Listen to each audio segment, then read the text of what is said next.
All right, friends, thank you for joining me. Going to make this very quick. My voice is still going. I got some tea going, though. Hopefully that helps. I just want to go over the top 5 reasons I'm voting against John Fetterman. Okay, so if you are a Fetterman fan, please bear with me. I promise you I'll make this short and sweet. Okay, why I'm voting against John Fetterman. I thought it was wrong when Trump lied. I think it's wrong every time Biden lies. And I think it's deadly wrong when John Fetterman lies. Could be literally deadly wrong when John Fetterman lies. The guy had a stroke in May. He hid it from the Democrat electorate so that they would vote for him till after the primary was done. Then he said that he had the stroke, released some notes from his doctors.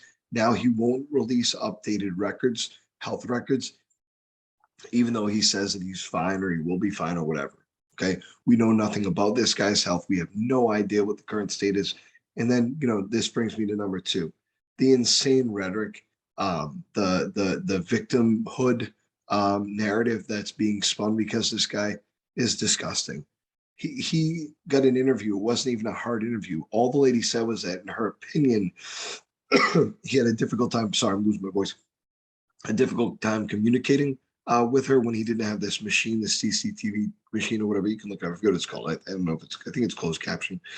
Um, and his wife came out and called the lady ableist, destroyed the TV station, lied about them, called the American people ableist, and anybody who would ask any questions of her husband ableist. She compared what her husband has to things like being deaf or blind or being in a wheelchair, when the reality is that he could have lost significant cognitive function. So those are two of the reasons why I'm voting against John Fetterman. The third reason why I'm voting against John Fetterman is because I do not like his stance on crime. I am all for letting nonviolent criminals, especially people that are in jail for marijuana convictions, I'm all for giving them a second chance. I got a second chance, they should too. This man said that we should let out people that have second-degree murder charges. We should let them out. Okay. He said that we should let out, I think it was 30% of Pennsylvania's prisons, which, I mean, weed does not make up nearly that much. So Fetterman has an extremely extreme stance towards crime. Okay. He has not done well for the city of Philadelphia, or for the state of Pennsylvania, or for the city of Braddock that he was mayor of. Many people have left Braddock. That leads me to the next reason. Many people left Braddock as he lived there, messed around as mayor, as a celebrity mayor for a couple of years, did nothing for the city, and he took money from his father. Okay, so his father funded him while he was the mayor of Braddock. That job paid $1,500 a year. Now you might say, what's prestigious that he took that job at $1,500 a year? He didn't work. All of the city council hated him because he never went to city council meetings. During his time in Braddock, the population dwindled by like 30 or 40%.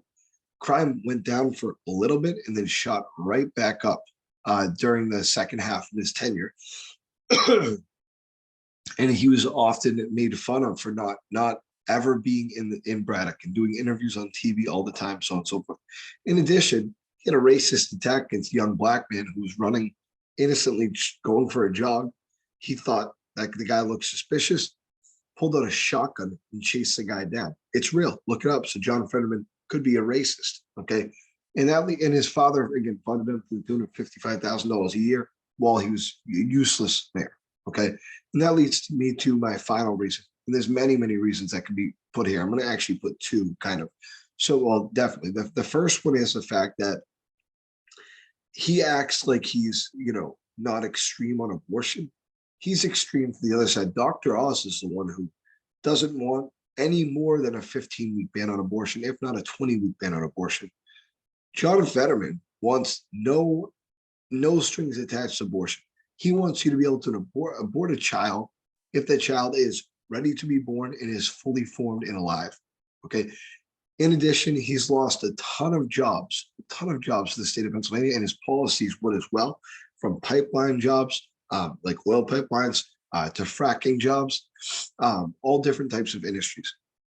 And finally, that leads me to my last point, which is he acts like he understands unions. He acts like he understands the American worker, but the dude has never had a real job. So those are the reasons why I'm voting against John Fetterman.